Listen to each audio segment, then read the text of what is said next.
everyone, hope you're doing well. Today we're having a look at the mechanics which were passed to developers. Now mechanics include stuff such as maps, stuff such as new game modes, stuff such as camouflages. It's basically a catch-all term, which may not be the best. I might come up with a better name, we'll have to see. But anyway, it's time to once again thank Coke Spray and the team behind these suggestions when it comes to, sorting them out and sending them off to the Gaijin guys.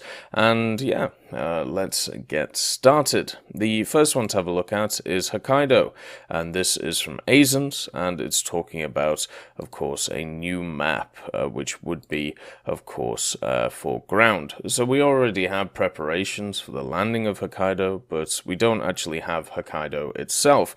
Hokkaido is one of the principal islands of Japan. The climate there, it's Arctic humid, and most of the terrain covered by mountains and also forest. Hokkaido's population density is low, so there are many spacious areas such as fields and also rice fields as well. It was also going to be a place which was very important during the Cold War. During Japanese preparations, they believed that if the Soviet Union attacked them, this is where they would attack, in the northern area.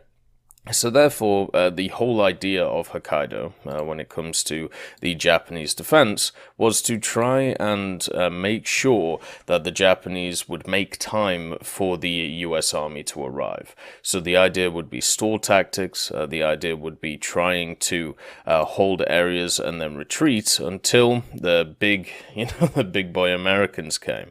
And I think it would have definitely been successful if done so. We've seen a lot of times in history when delaying tactics have been incredibly useful. And there are generally two places that Azens is focusing on in this one. So you've got Otonepu village and also Ishikari plain. So this is what Otonepu village is. I apologize if I'm saying it wrong. And basically what this is just a village which comes from a mountain pass, which was completely designed to ambush Soviet vehicles if they came through. And the idea would be once they go into this little village, you could surround the Soviet forces and just annihilate them. If you want to see what the Ishikari plain looked like, this is a picture of that as well. So what the general idea would be is after they broke through the village of Otonepu, they would capture Asakiwa city and then go on to the Ishikari plain. And the Ishikari plain was the largest plain of Hokkaido, and it was also the basin of the Ishikari River. It's one of the largest rice production areas in Japan, so it's very spacious, and there's also a ton of rice fields there. So the general idea is to make a few maps around these areas. I think the village itself is probably a pretty good fit, if we'd say. Like this is a picture of the village. You can see the obviously mountainous areas around it, and I think it's a pretty good shout. It's a nice area, and even if they don't want to do a ground map on it, I think something like a air map could fit very well. The next topic is from Stern Jaeger, and what he's asking for is a French jungle camouflage. This would be late World War II to World War II tanks. As you can see here, you have the basic variant, which is a base green camo with dirt brown and yellow lines on it, which I think looks very, very nice. You can see it in this picture here. And then the other one that he is putting forward for suggestion is this one, which is the base green camo with a big yellow triangular stripes on it, so very much like a tiger camo. And you can see these are both on the Chaffee, with also some historical pictures of post-war French vehicles, such as the Chaffee holding them. I think this would be a really nice addition to the game, just like we have a bunch of other French camos in the game which are pretty cool, like on the AMX-30s. Then we have Z Nida Sama, Now, Sama has identified a problem, which at least I've talked about quite a lot.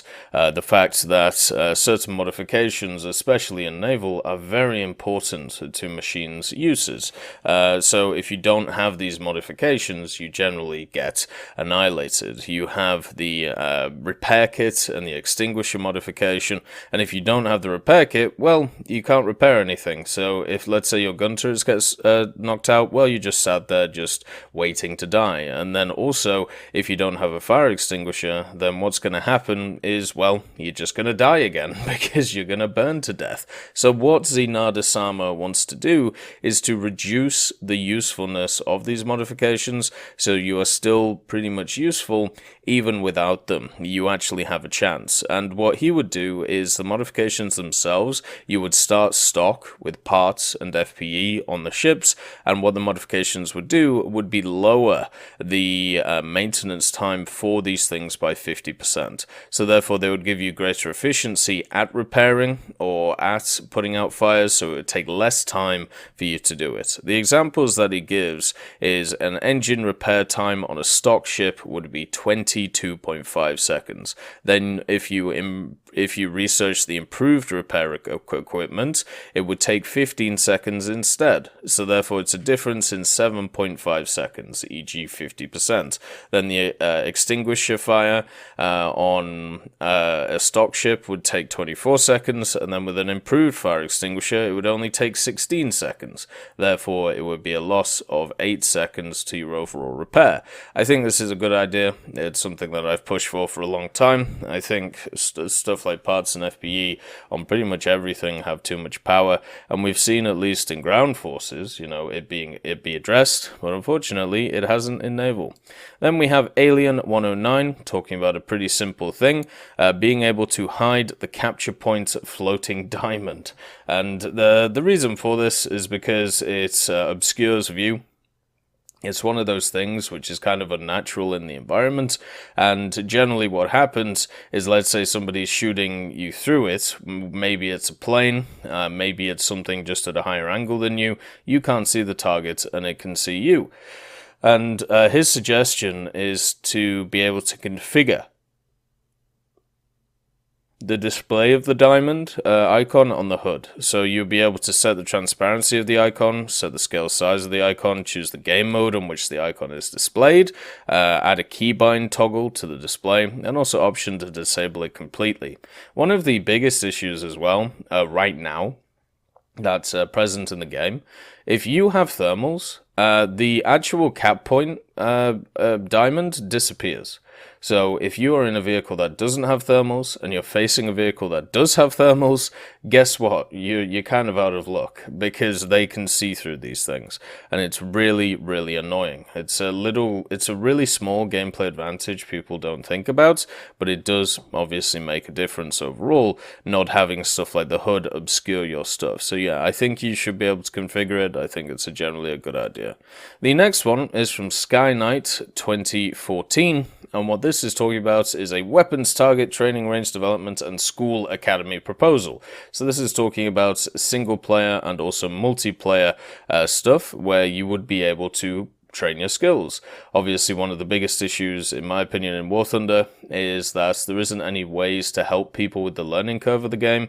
You basically have to learn through experience or trying to find as many YouTube videos as you can. And generally, when it comes to being able to learn maps or being able to understand what goes on, you have to go into custom battles, or you have to, create your own sessions, where what Skynet wants to do is he wants to formalize all of these things. So you'd have the target training range, is where you go and do it on map locations, and then you have the Weapon School Academy, which are lessons and tutorials built into them, so therefore you can try and learn what's going on. And the idea is you can do this on a single player basis, or you can do this on a squadron basis, so therefore people could go together. And the War Thunder training range, as he says, it's a training range where you can practice bombing and strafing runs, and obviously you could do this for tanks as well.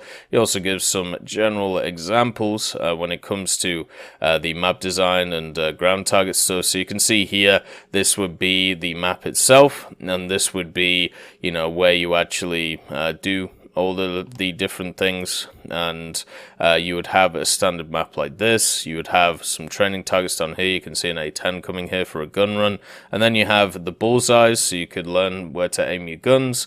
And also he also talks about here an after action report in a way. So after doing all of the training stuff and being able to hit the targets, you could maybe get some feedback on how well you did and what you need to improve, which I think is, pretty cool.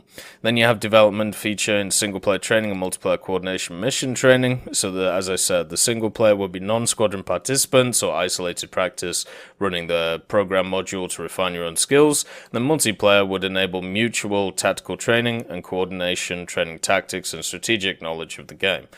So yeah, it's kind of pretty much as simple as that. He uses some examples from other games, but I think generally we can all agree that the War Thunder system, when it comes to training or when it comes to tutorials, it would be much better to be able to do. So yeah, pretty much as simple as that. Then we have MiloCat, and what MiloCat wants to do is he wants to add all command vehicles get the scouting ability. Right now, the way that the scouting ability works is if you have a light tank over rank 1, or maybe an IFV, you get yourself the scouting ability. You also get the airstrike ability as well, but Milo wants to expand it to other stuff which are command vehicles, because obviously commanders would be radioing enemy positions, so they'll be controlling troops, so therefore giving them a little bit more of, control would be something to do. So therefore, the ones in game currently that Milo has talked about, the Hargo Commander, the Panzerbefehlswagen 4, and also the Befehlswagen Jagdpanther, these would be the ones which would get the scouting ability, and he also has some suggestions on vehicles which would also get it if they were implemented, such as the Panzerkampfwagen 3 Aufs K, the Type 97 command tank, the Shi-Ki, and also the T-80 UK, which of course was the T-80 command tank. So yeah, pretty much as simple as that. Just add scouting to command tanks. Then we have Dmitry Rudov, and Dmitry is coming in with a interesting suggestion: Foghorns. Big old foghorns just around the battlefield, and generally what he wants to do with the foghorns is just to let his teammates know that he's there. As he says, the idea behind this foghorn is to make players know that you are near them. I might be wrong, but some ships might not have this foghorn, so we could use a bell. So the idea is just to have some kind of sound so you can tell your teammates where you are. I mean, generally in ground forces, the way you do this is through machine gunning or something like that. And then in planes, you just hope for the best. But I feel like having like foghorns would be a pretty decent idea, as long as, I don't know, they were turned off in the first 10 seconds of a battle, because I don't want to be ear annihilated by a ton of foghorns just constantly. I don't think that would be too fun. But overall, I agree with the idea. Then we have Admiral Auron, and Admiral Auron is coming forward with a pretty nice suggestion, and this is something that may not affect a lot of you, but it definitely affects me personally. Adding a night mode to the forums. So, if you didn't know, most places now have some kind of dark mode or night mode. Discord has it, Twitch has it, YouTube has a version of it, and for me personally, I use all of them. What it does is it kind of flips the colors in a way. So it makes all of the white space black and makes all of the text white, as you can see in these two screenshots that he's made for us.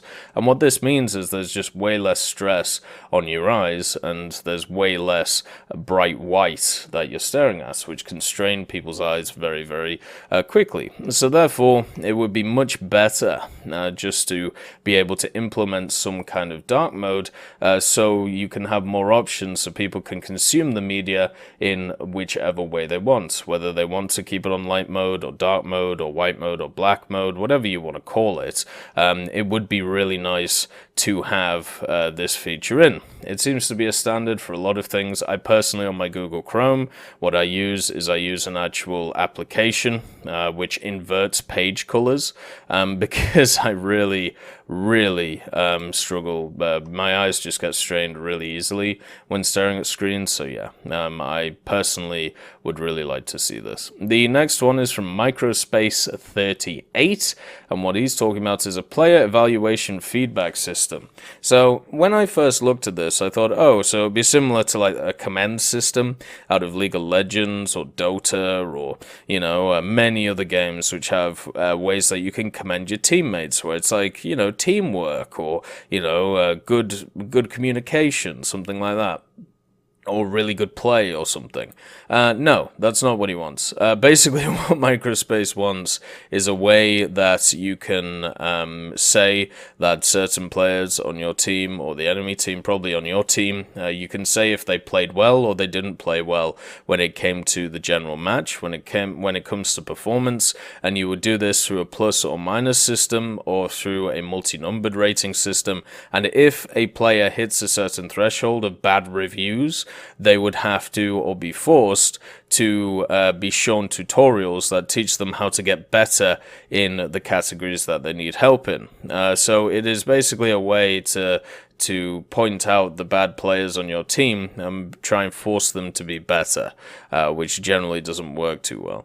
But anyway, yeah, if they're doing poorly, they might even be required to watch these tutorials before players can continue playing. The other thing as well is when it comes to if you get a bunch of positive positive things showing that, you know, you're a good player or you've done really well for the team, what you would get is, you know, maybe some currency or RP or boosters or skins or chests or something similar to that to be able to have a bit of fun in. So yeah, the rewards would recognize exceptional players.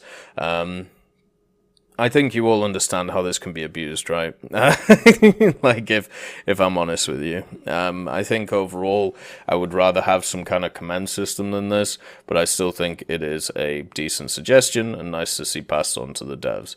Anyway, that is the mechanics which were passed to the developers for the June 2020 past stuff. As always, I hope you all have a wonderful day, and I'll see you next time. I'd like to thank Ambrosius McClellan, B. Young, Battling Bacon, Blackie, Chris Giltnane, Conte Baraka, Daniel Stanton, Elove Goat, Jay Wilt, Martinez, Trigger Hippie, Universe, Eugens Terry, and also I'm Devilish and Samuel Slick for supporting the channel.